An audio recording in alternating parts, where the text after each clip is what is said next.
어머니, 이제 무릎 꿇고 빌어도 소용없어요. 차가운 대리석 바닥에 털썩 주저앉은 시어머니의 얼굴은 30분 전과는 완전히 달랐습니다. 시도 못 받는 인간이라며 며느리를 내쫓을 때의 그 오만함은 온데간데 없고 이제는 벌벌 떨면 용서를 빌고 있었거든요. 연주야, 내가 잘못했다. 제발 한 번만 용서해다오. 하지만 저는 차갑게 말했죠. 어머니께서 제 앞치마를 빗속에 던지실 때 그 뒤를 생각해 보셨나요? 그렇습니다. 제 생일이자 집안의 제삿날, 내연녀를 데려와 저를 쫓아낸 남편과 시어머니는 몰랐겠지만 그들의 오만함에는 반드시 대가가 따르는 법이거든요. 정말 사랑하는 사람을 위해서 제가 포기했던 것들을 다시 되돌리는데 정확히 3년이 걸렸네요. 여러분의 구독, 좋아요는 더 많은 사연을 만드는 힘이 됩니다. 오늘의 사연 지금 시작합니다. 안녕하세요. 저는 이현주라고 합니다. 오늘은 제 35번째 생일이었는데요. 새벽 4시부터 일어나서 8번째 제사 음식을 준비하고 있었어요. 네, 8번째요. 시댁에서는 1년에 제사가 8번이나 있거든요. 큰아버지, 작은아버지, 할아버지, 할머니. 정말 끝이 없죠. 그런데 매번 혼자서 모든 걸 준비해야 해요. 시어머니께서는 며느리가 해야 할 일이라고 하시거든요. 도마 위에서 물을 썰면서 생각해 봤어요. 3년 전 제가 왜 신분을 숨기고 이 집으로 시집 왔는지를요. 그땐 순진했죠. 평범한 사랑을 하고 싶었거든요. 그냥 이현주라는 한 사람으로 말이에요. 야, 이현주. 주방 문이 벌컥 열리더니 시어머니 권옥자 씨가 들어오셨어요. 새벽부터 머리를 곱게 빗어 넘기고 오신 걸 보니 역시 오늘 손님이 많이 오시나 봐요. 생일이라고 게으름 피우는 거 아니지? 아니에요, 어머니. 전도 거의 다 부쳤고 나물도 다 무쳤어요. 시어머니는 제가 준비한 음식들을 하나하나 살펴보셨어요. 특히 전복을 유심히 보시더라고요. 이 전복 어디서 났어? 친정에서 가져왔어요. 완도에서 직접 따온 거라고. 에이, 또 친정 자랑이야? 너희 집이 뭐 대단한 집이라고. 순간 가슴이 철렁했어요. 시어머니는 제 친정이 어떤 집인지 전혀 모르세요. 남편 성준 씨조차 제 집안에 대해 정확히는 몰라요. 저는 그냥 평범한 회사원이라고만 했거든요. 어머니, 그냥 좋은 식재료로 정성껏 준비하고 싶어서. 정성으로 대를 이어? 또 시작이네요. 시어머니의 단골 멘트죠. 너 시집 온 지가 3년인데 아직도 아이 소식이 없잖아. 우리 성준이가 얼마나 답답해하는데? 답답한 건 저예요. 남편이 언제부터인지 집에 들어오지도 않는데 어떻게 아이가 생기겠어요? 요즘엔 일주일에 한 번 얼굴 보기도 어려워요. 어머니, 성준이가 어디 갔는지 아세요? 어젯밤에도 안 들어왔는데. 남자가 바쁜 거지 뭘 그렇게 따져. 너는 집에서 가만히 있기만 하면 돼. 시어머니는 제가 준비한 전복을 집어들고는 코웃음을 쳤어요. 친정에서 가져온 거라고? 그래봤자 시장에서 산 거 아니야? 괜히 있는 척하지 말고. 정말 화가 났지만 참았어요. 지금까지 3년을 참아왔는데 오늘 하루만 더 참으면 되잖아요. 그런데 아침 8시가 되어도 남편은 나타나지 않았어요. 전화를 해봐도 계속 꺼져 있고요. 시어머니는 그런 제 모습을 보며 혀를 찼어요. 그러게 평소에 남편을 잘 챙겼어야지. 남자는 집에 매력이 있어야 들어오는 거야. 매력이요? 새벽 4시부터 일어나서 8번째 제사 음식을 혼자 준비하는 며느리에겐 매력이 없다고요? 전을 부치면서 눈물이 날 뻔했어요. 오늘이 제 생일인데 생일 미역국도 혼자 끓여 먹어야 하고 남편은 어디에 있는지도 모르겠고 3년 전 제가 꿈꿨던 평범한 결혼 생활은 이런 게 아니었는데요. 연주야, 손님들 오시기 전에 얼른 치워. 거실 바닥도 다시 닦고. 시어머니의 목소리에 정신을 차렸어요. 네, 오늘도 참아야죠. 언제까지 참아야 할지는 모르겠지만요. 부엌 구석에서 식어버린 미역국 한 그릇을 바라보며 생각했어요. 도대체 언제까지 이렇게 살아야 할까요? 제가 진짜 누구인지 말하면 이 모든 게 달라질까요? 하지만 그때는 몰랐어요. 오늘이 정말로 마지막 날이 될 거라는 걸요. 제사 준비를 마치고 잠시 방으로 올라왔어요. 거울 앞에 서서 부스스한 머리를 정리하다가 문득 냉장고가 보였어요. 그 위에 붙어 있는 커다란 라벨지 말이에요. 권옥자. 네. 제가 혼수로 가져온 냉장고에 시어머니 이름이 붙어 있어요. 처음 시집 왔을 때 정말 놀랐어요. 세탁기에도, 에어컨에도, 심지어 제가 쓰는 화장대에도 모두 권옥자라고 적힌 이름표가 붙어 있었거든요. 이게 뭐예요, 어머니? 그때 제가 물어봤더니 시어머니는 당연하다는 듯이 말씀하셨어요. 내 아들 돈으로 산 거니까 내 거지. 당연히 내 이름을 붙여야지. 말이 안 되죠. 제가 번 돈으로 혼수를 준비했는데 왜 시어머니 이름을 붙여야 해요? 하지만 그때도 참았어요. 신혼초라 그러니 했죠. 시간이 지나면서 라벨은 더 늘어났어요. 제가 친정에서 가져온 그릇에도, 제가 선물 받은 액자에도, 심지어 제 옷장 안 옷들에도 작은 스티커가 붙어 있었어요. 모두 권옥자라고 적힌 채로요. 연주야, 또 몰래 뭐 하는 거야? 문이 열리더니 시어머니가 들어오셨어요. 손에는 제 다이어리를 들고 계시더라고요. 어머니, 그건 제 일기장인데요. 이 집에서는 숨길 게 없어야지. 며느리가 뭘 생각하고 사는지 알아야 하지 않겠어? 시어머니는 제 일기장을 펼쳐보셨어요. 거기에는 남편에 대한 그리움이나 시댁에 대한 스트레스가 적혀 있었거든요. 야, 이게 뭐야? 오늘도 성준이는 늦게 들어왔다. 언제부터 이렇게 멀어진 걸까? 시어머니가 제 일기를 소리내어 읽으셨어요. 얼굴이 화끈거렸어요. 며느리가 남편 뒷담화를 일기에 써. 이게 교육받은 사람이 할 짓이야? 어머니, 그냥 제 마음을 정리하려고. 마음 정리는 무슨. 남편한테 잘해주면 되지. 왜 일기장에 투덜거려? 그러면서 시어머니는 제 휴대폰까지 확인하셨어요. 누구한테 전화했어? 아, 그냥 친구한테. 친구? 결혼한 여자가 무슨 친구야? 이제 가족이 우선이지. 사실 친정아버지께 전화를 드렸었거든요. 너무 힘들어서 조금이라도 위로를 받고 싶었어요. 하지만 시어머니께는 말씀드릴 수 없었어요. 연주야, 너 혹시 친정하고 무슨 돈 거래하는 거 아니지? 네. 무슨 말씀이세요? 너네 집에서 매달 용돈 주는 거 아니야? 아니면 내 통장에 돈 넣어주는 거? 순간 식은땀이 났어요. 실제로 친정에서는 제게 매달 생활비를 보내주거든요. 하지만 그 돈의 규모를 시어머니가 알면 큰일 나요. 아니에요, 어머니. 그냥 제가 번 돈으로 생활하고 있어요. 그럼 됐어. 시집 온 여자는 친정 신세 지면 안 돼. 시어머니는 제 옷장을 열어보셨어요. 거기에도 당연히 라벨이 붙어 있었죠. 이 옷들도 다 내 이름으로 되어 있네. 당연하지. 이 집에 있는 건 다 내 거니까. 그 순간 정말 서글펐어요. 제가 이 집에서 제 이름으로 된 게 뭐가 있을까요? 아무것도 없어요.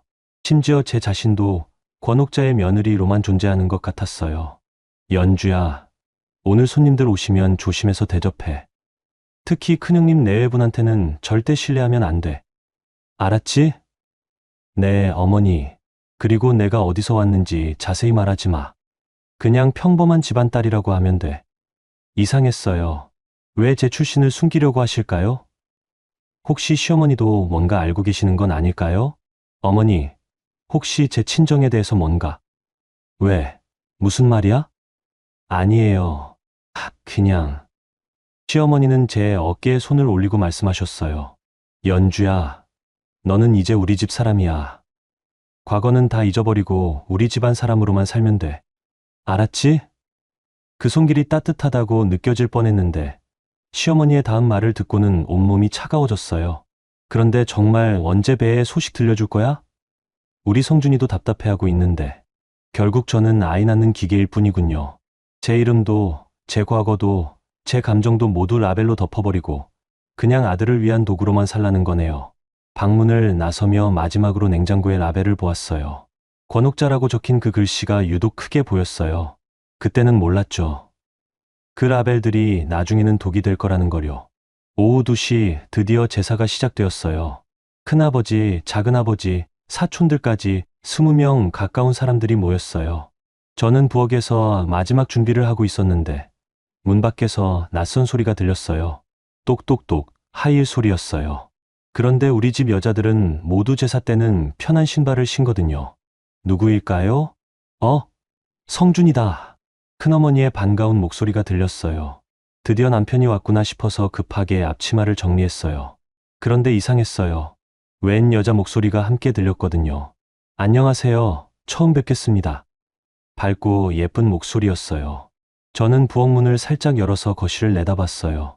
그리고 그 순간 세상이 무너지는 걸 느꼈어요.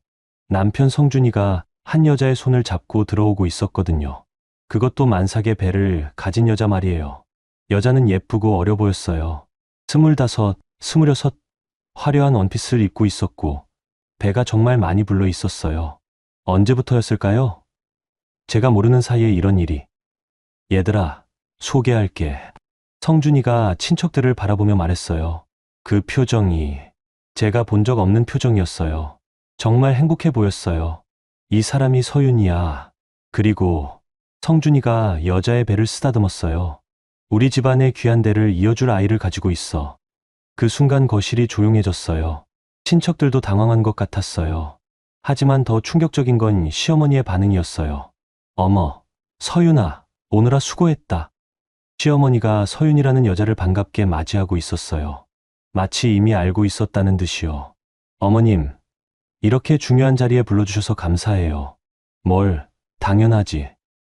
너는 이제 우리 집안의 귀한 몸이야. 귀한 몸이라고요? 그럼 저는 뭐예요? 3년 동안 이 집에서 며느리 노릇을 한 저는 뭐가 되는 거예요? 부엌문 뒤에서 벌벌 떨면서 듣고 있는데 큰아버지가 조심스럽게 물어보셨어요. 그런데 성준아, 연주는 어디 있니? 아, 연주요? 성준이가 처음으로 제 이름을 언급했어요. 그런데 그 말투가 연주는 뭐 있어봤자 소용없죠. 소용없다고요? 제가 소용없다고요? 이제 서윤이가 있으니까 됐어요. 진짜 사랑하는 사람이고 아이도 가져줬고 가슴이 너무 아팠어요. 3년 동안 제가 뭐였던 걸까요? 새벽 4시부터 일어나서 제사 음식을 준비하고 시어머니 눈치를 보며 살았던 게 뭐였던 걸까요? 그때 시어머니가 말씀하셨어요. 얘들아, 이제 우리 집안도 대가 끊기지 않겠다. 서윤이가 아들을 가졌거든. 어머니, 정말이에요? 응, 병원에서 확인했어. 건강한 아들이래. 친척들이 축하한다고 난리가 났어요. 저는 부엌에서 그 소리를 듣고 있었어요. 제가 3년 동안 못 가져준 아이를 저 여자는 가져준 거네요. 정말 견딜 수 없어서 부엌에서 나왔어요. 거실로 걸어가면서 마음을 가다듬으려고 했지만 다리가 후들후들 떨렸어요. 연주 왔네. 성준이가 저를 보더니 차가운 표정으로 말했어요. 뭐해? 음식 준비는 다 했어? 응. 네. 그게 다였어요. 인사도 없고 미안하다는 말도 없고 그냥 음식 준비했냐고만 물어보네요. 서윤이라는 여자는 저를 위아래로 훑어보더니 작게 웃었어요. 아, 이분이 성준 오빠의 전 와이프세요? 전 와이프는 아니고 아직 정리 안 됐어. 정리 안 됐다고요? 제가 물건이에요? 연주야, 어서 음식 가져와. 시어머니가 저를 재촉했어요. 저는 로봇처럼 부엌으로 가서 제사 음식들을 가져왔어요. 정성껏 부친 전들, 하나하나 정성스럽게 준비한 나물들. 그런데 그 음식들을 상에 올리면서 눈물이 났어요. 이 음식들을 누가 먹을까요? 저를 대신한 남편과 그 여자가 먹을까요? 제사가 끝나고 식사 시간이 되었을 때 시어머니가 서윤 씨를 특별히 챙기며 말했어요. 서윤아, 이 전복은 특별히 너를 위해 준비한 거야. 배속 아기한테 좋대. 그 전복은 제가 친정에서 가져온 거였어요. 제 생일을 위해 준비했던 건데. 연주야, 너는 부엌에서 설거지나 해. 제가 며느리인데 부엌에서 설거지를 하라고 하시네요. 그럼 서윤 씨는 뭐예요? 손님이에요? 부엌으로 돌아가면서 뒤를 돌아봤어요. 성준이가 서윤 씨의 배를 쓰다듬으며 웃고 있었어요. 그 웃음을 저는 언제 마지막으로 받아봤을까요? 그 순간 깨달았어요. 저는 이미 이 집에서 투명인간이 되어버렸구나. 저녁이 되어서야 친척들이 모두 돌아갔어요. 저는 종일 부엌에서 설거지와 뒷정리를 했어요. 제 생일인데도 생일 케이크는커녕 축하, 인사 한마디 못 들었네요. 거실에는 성준, 시어머니, 그리고 서윤이라는 여자만 남아 있었어요. 저는 마지막 그릇을 설거지하면서 그들의 대화를 들을 수밖에 없었어요. 서윤아, 이제 이 집이 내 집이나 다름없어. 어머님, 감사해요. 정말 꿈만 같아요. 꿈이 아니야. 이제 우리 집안의 진짜 며느리가 되는 거지. 진짜 며느리라고요? 그럼 저는 가짜 며느리였다는 건가요? 성준아, 이제 연주 문제는 어떻게 할 거야? 시어머니의 말에 가슴이 쿵했어요. 연주 문제, 제가 문제라는 건가요? 아, 그거요? 벌써 변호사랑 상담했어요. 이혼 말이지. 네, 간단하게 정리될 거예요. 재산 분할도 없고 위자료도 안 줄 거고요. 재산 분할이 없다고요? 제가 이 집에 들인 돈이 얼마인데요? 혼수만 해도 억 단위였는데. 잘했어. 시도 못 받는 여자한테 뭘 줘? 시어머니의 말에 서윤이가 낄낄거리며 웃었어요. 그런데 오빠, 연주 씨는 어디서 뭘 하고 살 거예요? 글쎄, 친정으로 가겠지 뭐. 아니면 어디 취직이라도 하고. 취직이라도 하라고요? 제가 누군지도 모르면서 그때 성준이가 일어나더니 서류 봉투를 들고 부엌으로 왔어요. 연주야, 잠깐. 네, 이거 사인해. 이혼 서류였어요. 이미 성준이 쪽은 다 사인이 되어 있고 제 서명만 남아 있었어요. 갑자기 왜 이런 걸? 갑자기? 우리가 언제부터 부부답게 살았어. 이미 끝난 관계야. 끝난 관계라고요? 제가 3년 동안 뭘 했던 건가요? 성준 씨, 저는 뭐라고? 성준이의 목소리가 차가워졌어요. 혹시 재산 분할 받겠다는 거야? 위자료 달라는 거야? 아니에요. 그게 아니라. 그럼 뭐야? 아, 혹시 서윤이한테 질투하는 거야? 질투라고요? 배신당한 아내가 질투를 한다고요? 아니에요. 그냥 너무 갑작스럽고 갑작스럽긴 뭐가 갑작스러워. 너도 눈치챘을 거 아니야. 눈치채라고요? 제가 언제 눈치를 챌 수 있었겠어요? 매일 새벽부터 밤까지 집안일만 하고 있었는데 그때 시어머니와 소윤 씨가 부엌으로 들어왔어요. 연주야, 어서 사인해. 이미 다 끝난 일이잖아. 어머니는 무슨 어머니야? 이제 남남이지. 남남이라고요? 3년 동안 어머니라고 부르며 살았는데. 연주 씨, 저도 미안해요. 서윤이가 배를 쓰다듬으며 말했어요. 하지만 사랑은 어쩔 수 없잖아요. 성준 오빠랑 저는 진짜 사랑해요. 진짜 사랑이라고요? 불륜이 진짜 사랑이라고요? 그리고 이 아이도 성준 오빠를 많이 닮았어요. 초음파 사진에서도. 그 순간 머리가 하얘졌어요. 더 이상 참을 수가 없었어요. 서명 안 할 거예요. 성준이가 놀란 표정으로 저를 봤어요. 이혼 서명 안 할 거예요. 전 아직 준비가 안 됐어요. 야, 이 여자가 진짜. 그때 시어머니가 저를 향해 소리쳤어요. 야, 이연주, 지금 뭐 하는 거야? 어서 사인하고 꺼져. 꺼지라고요? 제가 꺼지라고요? 시도 못 받는 인간이 여기서 뭘 하겠다는 거야? 어서 짐 싸서 나가. 시어머니가 제 앞치마 끈을 풀어서 바닥에 던졌어요. 그리고는 이것도 내 이름으로 되어 있는 앞치마니까 가져가지 마. 밖에서 비가 내리기 시작했어요. 정말 억수같이 쏟아지는 비였어요. 어서 나가. 지금 당장. 성준이가 대문을 활짝 열었어요. 찬바람과 빗방울이 부엌까지 들어왔어요. 짐은 무슨 짐? 너 갖고 온 거 없잖아. 다 우리 돈으로 산 거니까 가져갈 것도 없어. 정말요? 제가 갖고 온 게 없다고요? 저는 맨발로 빗속으로 나갔어요. 뒤에서 문이 쾅 닫혔어요. 그리고 시어머니와 서윤 씨의 웃음소리가 들려왔어요. 하하하, 시원하다. 어머님, 이제 정말 우리만의 집이네요. 우리만의 집이라고요? 제가 3년 동안 정성스럽게 갖고 온 이 집이요? 빗물이 온몸을 적셨어요. 차가운 빗물이 얼굴을 타고 흘러내렸어요. 아니면 그게 눈물이었을까요? 저는 떨리는 손으로 휴대폰을 꺼냈어요. 그리고 한 번도 걸어본 적 없던 번호를 눌렀어요. 여보세요, 아빠. 연주야?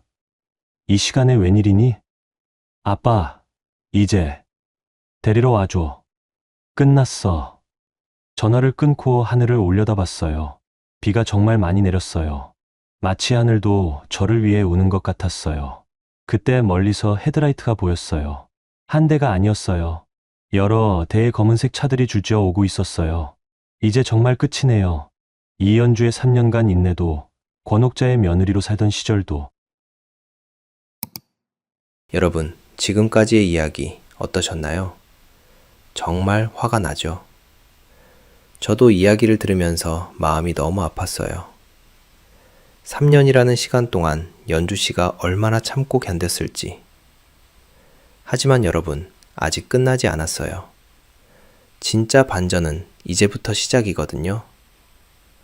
그 오만했던 사람들이 어떻게 될지 정말 궁금하지 않으세요? 그럼 여러분, 다음 이야기도 계속 들어봐 주세요. 다음 날 오전 10시 서울 강남에 있는 JK그룹 본사 40층 상무실이었어요. 저는 거울 앞에서 머리를 단정하게 빗어 넘기고 있었어요. 어제의 그 촌스럽고 초라한 며느리 복장은 온데간데 없었어요. 검은색 정장에 하이힐, 그리고 아버지가 물려주신 다이아몬드 목걸이까지. 이게 진짜 제 모습이거든요. 상무님, 연순 할머니께서 도착하셨습니다. 비서가 인터폰으로 알려줬어요. 네, 연순 할머니요. 제가 시장에서 유일하게 마음을 터놓고 지낸 분이세요. 겉으로는 그냥 반찬 가게 할머니 같지만 사실은 이 동네에서 30년을 사신 정보통이거든요. 들어오시라고 해요. 할머니가 들어오시면서 깜짝 놀라셨어요. 어머, 연주야? 이게 너구나. 네, 할머니. 앉으세요. 할머니는 제가 차려드린 차를 마시면서도 계속 신기하다는 표정이었어요. 그런데 여기가 어딘지 알고 있니? JK그룹이야. 우리나라에서 세 손가락 안에 드는 대기업이잖아. 네, 알고 있어요. 여기가 제 아버지 회사거든요. 할머니가 차를 뿜을 뻔하셨어요. 뭐라고? 너희 아버지가? 네, JK그룹 회장 이재훈이 제 아버지예요. 할머니는 한참 동안 말을 못 하셨어요. 그럴 만하죠. 3년 동안 이 시장에서 만난 수수한 며느리가 갑자기 재벌가 딸이라니까요. 그럼 너는 왜 그 고생을? 평범한 사랑을 해보고 싶었어요. 제 신분 때문이 아닌 그냥 이현주라는 사람 자체로 사랑받고 싶었거든요. 할머니가 제 손을 꽉 잡았어요. 얘야, 고생 많이 했구나. 그렇게 인사를 나누고 본격적인 이야기를 시작했어요. 할머니, 제가 부탁했던 자료들 있어요? 그럼, 있고 말고. 그런데 정말 놀랐어. 그 한소윤이라는 년이 이런 년인 줄 몰랐네. 할머니가 두꺼운 파일을 꺼내셨어요. 거기에는 서윤 씨의 과거 자료들이 가득 들어 있었어요. 2년이 벌써 세 번째야. 결혼한 남자들만 골라서 접근하는 꽃뱀거든. 세 번째요? 응. 첫 번째는 대구에서 치킨집 사장, 두 번째는 부산에서 카페 사장. 다 임신했다고 해서 돈 뜯어내고 나중에는 유산했다고 하더라고. 정말 충격적이었어요. 그럼 서윤 씨가 임신했다는 것도. 할머니, 혹시 이번 임신도? 글쎄, 확인해봐야겠지만 의심스럽긴 해. 2년 병원 기록을 보니까 임신 관련해서 뭔가 이상하거든. 할머니는 또 다른 서류를 보여주셨어요. 그리고 이것 봐. 2년이 너희 남편 만나기 전에 이미 다른 남자랑 동거하고 있었어. 다른 남자요? 응. 강남에서 유흥업소 운영하는 남자야. 나이도 50이 넘었고 점점 더 놀라운 사실들이 나왔어요. 서윤 씨는 제가 생각했던 순진한 비서가 아니었어요.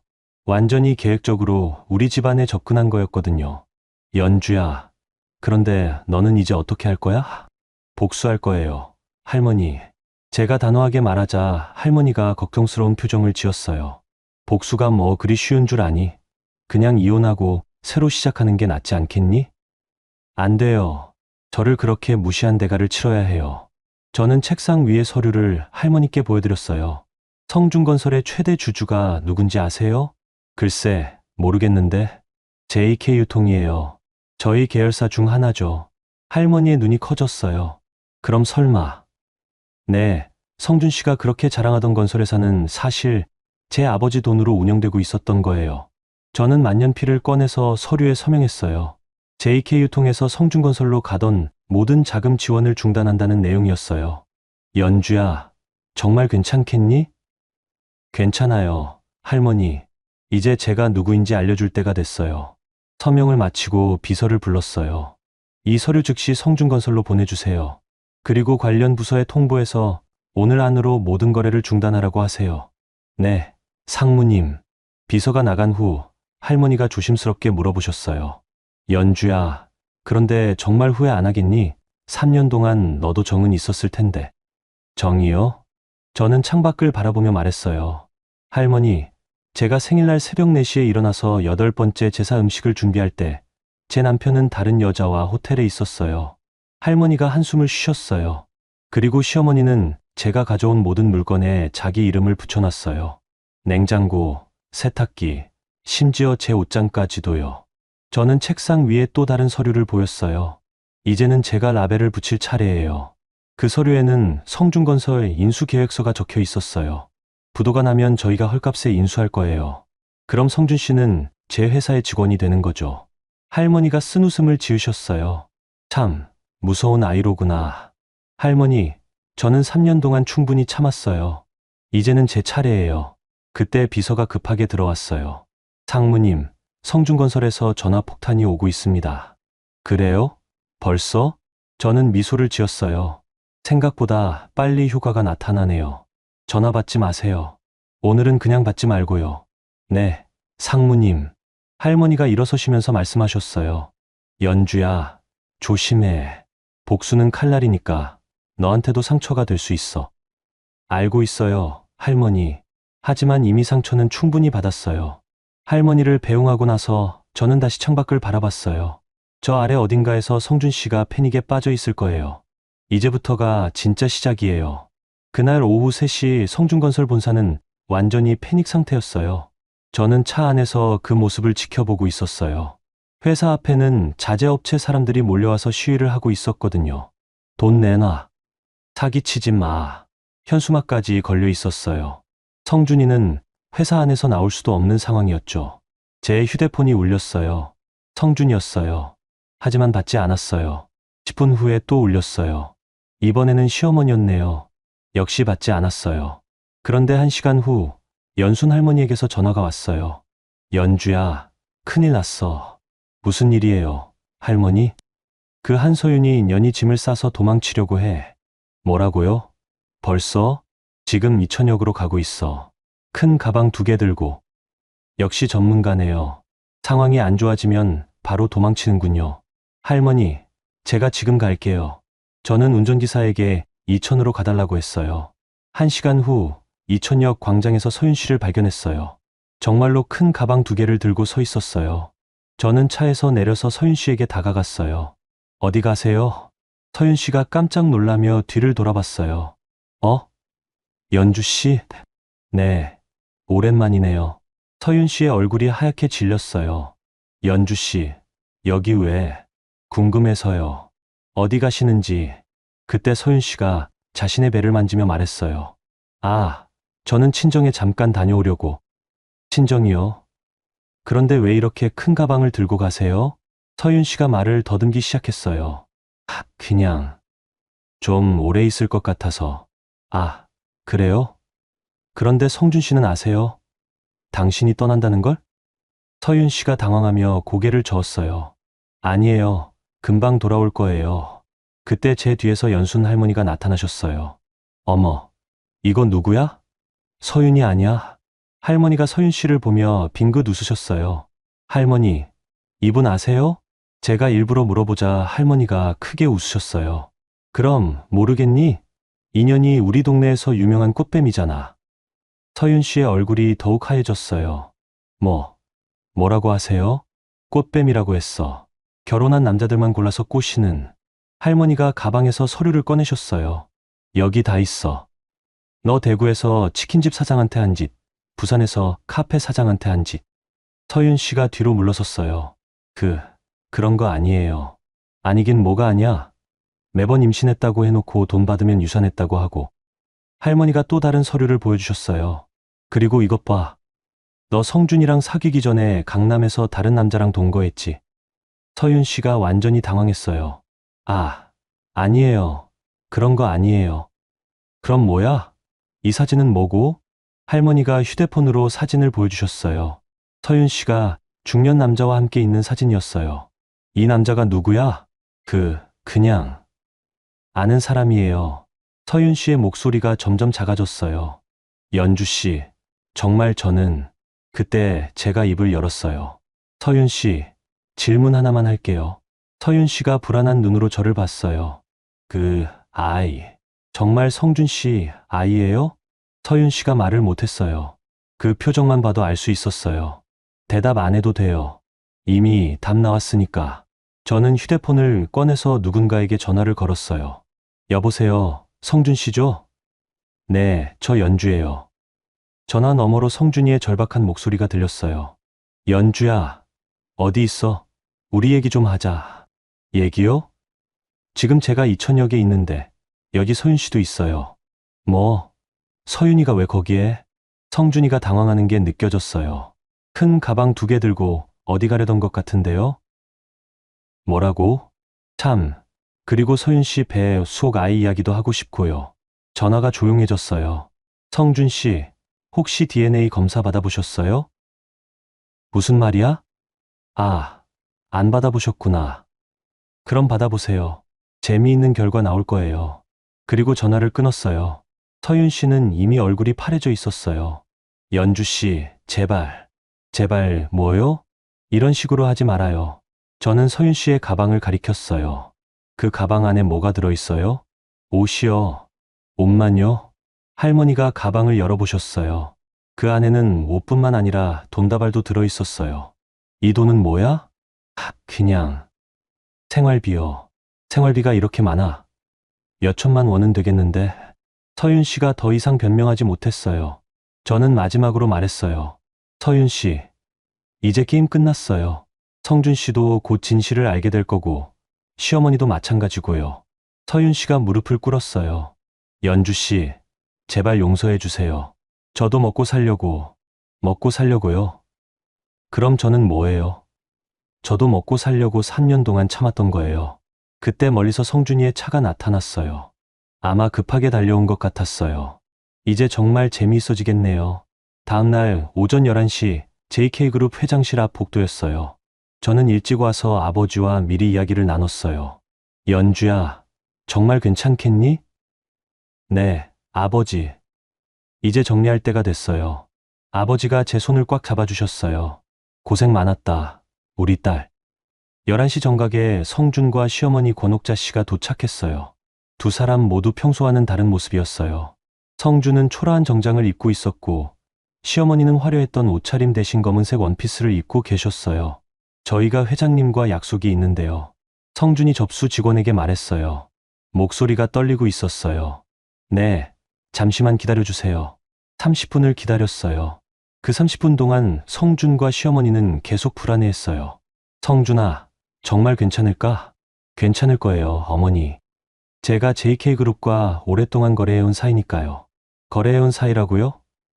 자신이 누구 덕분에 그 거래를 할 수 있었는지 전혀 모르고 있네요. 그런데 어제 서윤이 일은 어떻게 된 거야? 모르겠어요. 갑자기 사라져버렸어요. 성준의 얼굴이 어두워졌어요. 어제 서윤 씨와 DNA 검사 결과를 확인했나 보네요. 드디어 비서가 나타났어요. 성준건설 박성준 대표님, 권옥자 여사님, 회장님께서 뵙겠다고 하십니다.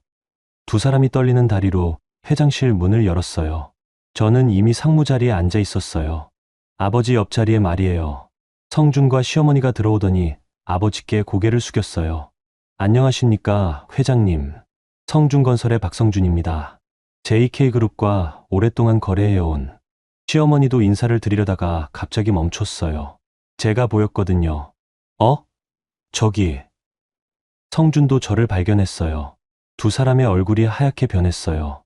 연주야? 너 여기 왜? 그때 아버지가 입을 여셨어요. 소개하겠습니다. 우리 JK그룹의 상무이사이자 제 딸인 이연주입니다. 회장실이 조용해졌어요. 바늘 떨어지는 소리까지 들릴 것 같았어요. 뭐라고 하셨습니까? 성준이 다시 물어봤어요. 제 딸 연주가 JK그룹의 상무이사라고 했습니다. 시어머니가 갑자기 비틀거렸어요. 의자에 앉으려다가 그만 바닥에 주저앉고 말았어요. 어머니, 성준이 시어머니를 부축했어요. 하지만 시어머니는 계속 절 바라보며 중얼거렸어요. 안 돼. 이럴 리 없어. 저는 천천히 일어나서 그들에게 다가갔어요. 어머니, 안녕하세요. 시어머니가 저를 보며 말을 더듬었어요. 연주야. 이게 무슨... 3년 전에 말씀드렸잖아요. 평범한 사랑을 해보고 싶다고. 성준이 황급히 말했어요. 연주야, 미안해.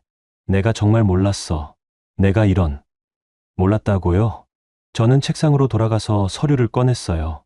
성준건설의 최대 투자자가 JK유통이라는 걸 몰랐다고요? 그건... 지난 3년간 총 50억 원을 투자받았는데 몰랐다고요? 성준의 입이 벌어졌어요. 그럼 그 돈이 모두, 네, 제 아버지 돈이었어요. 정확히는 제가 승인한 투자였고요. 시어머니가 무릎을 꿇고 제게 기어왔어요. 연주야, 연주야. 어머니가 잘못했다. 정말 몰랐어. 저는 시어머니를 내려다보며 말했어요. 어머니, 제 혼수품에 어머니 이름 붙이신 것도 몰랐기 때문인가요? 그건 제 앞치마를 빗속에 던지신 것도 몰랐기 때문인가요? 시어머니가 울기 시작했어요. 연주야, 제발, 제발 용서해다오. 성준도 무릎을 꿇었어요. 연주야, 내가 정말 미안해. 다시 시작하자. 우리 다시 시작하면 안 될까? 다시 시작이라고요? 성준 씨, 어제 DNA 검사 결과 어떻게 나왔어요? 성준의 얼굴이 더욱 창백해졌어요. 그건 내가 잘못 생각한 거고. 서윤 씨 배 속 아이가 성준 씨 아이가 아니었죠? 성준이 대답하지 못했어요. 그리고 서윤 씨는 어디로 갔어요? 그 많은 돈 들고? 그제서야 성준이 모든 걸 깨달았어요. 자신이 얼마나 바보였는지를요. 저는 다른 서류를 꺼냈어요. 성준건설은 내일부터 JK그룹에 인수됩니다. 부도를 피하려면 인수밖에 방법이 없거든요. 시어머니가 더욱 크게 울었어요. 연주야, 우리 집은, 이천에 있는 그 집은? 이미 경매로 넘어갔을 거예요.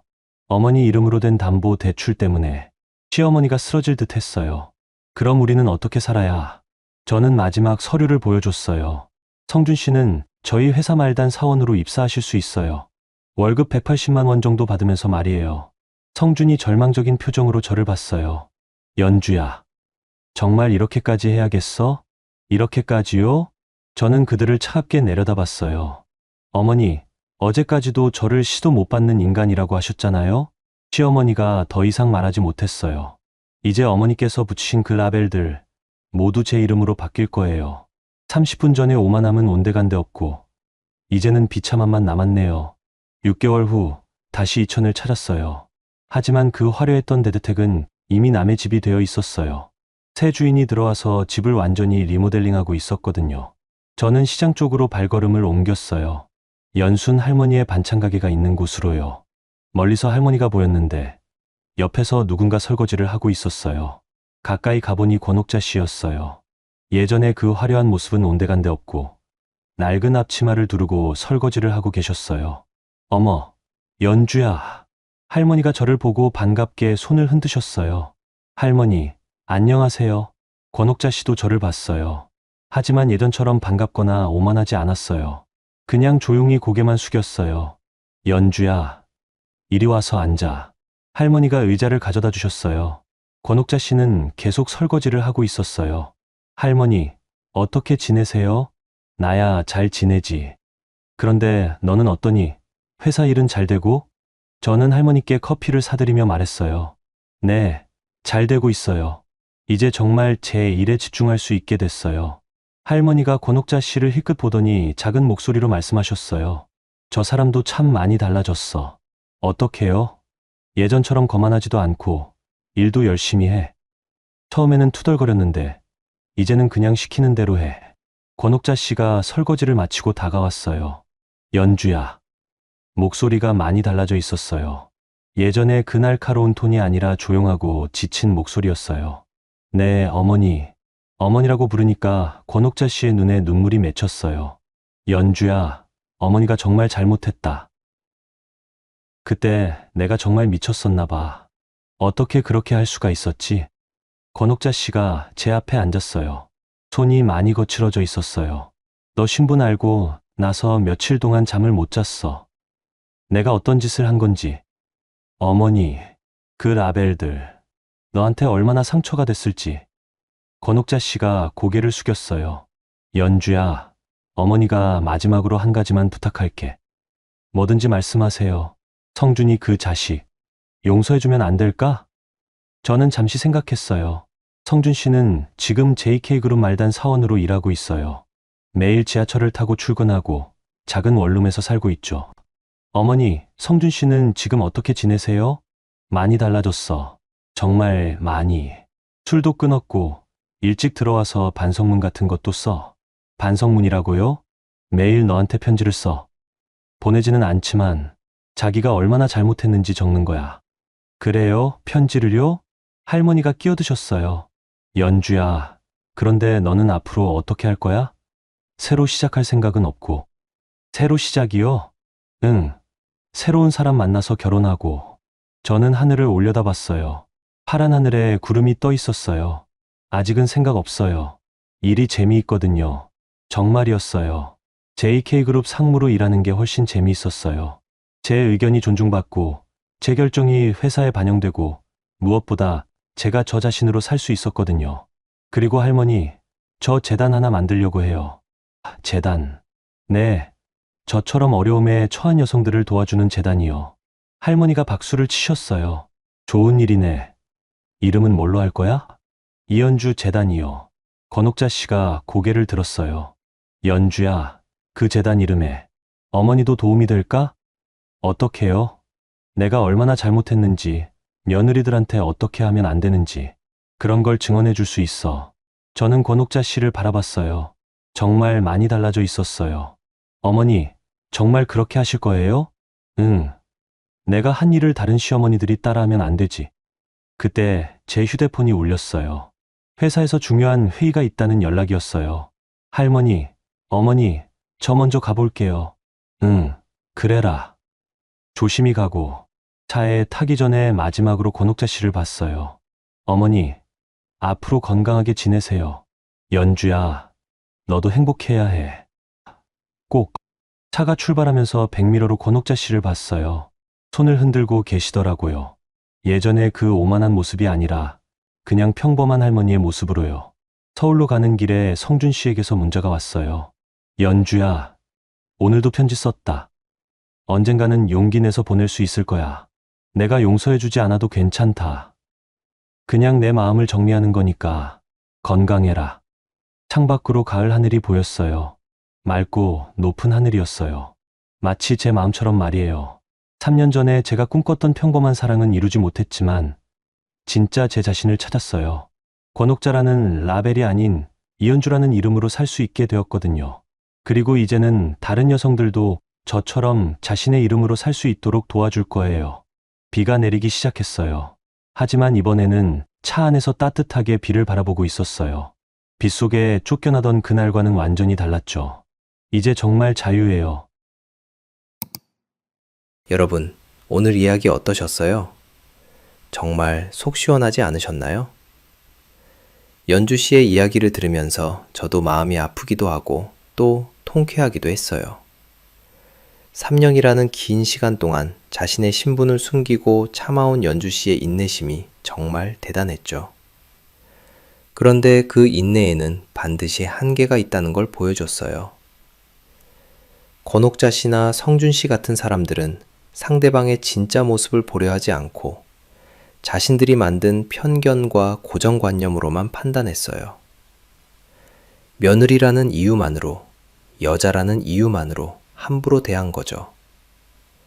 하지만 결국 그들은 자신들의 오만함에 대한 대가를 치르게 됐어요.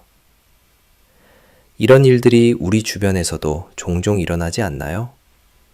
시댁 갈등이나 가족 내에서의 무시, 직장에서의 부당한 대우까지. 많은 분들이 연주 씨처럼 참고 견디면서 살고 계실 거예요. 하지만 오늘 이야기에서 가장 중요한 건 복수가 아니라 자신의 진짜 모습을 되찾는 것이었어요.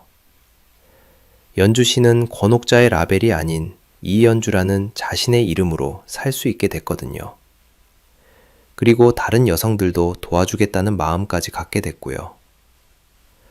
누구나 살아가며 다양한 선택의 순간을 맞이해요. 참을 것인가, 맞설 것인가, 숨길 것인가, 드러낼 것인가.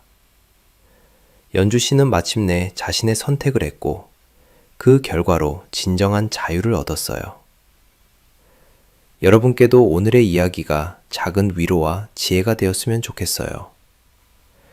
그리고 혹시 어려운 상황에 계신 분들이 있다면 언젠가는 반드시 여러분만의 반전과 역전의 순간이 올 거라는 걸 믿으시길 바라요. 구독과 좋아요 부탁드립니다.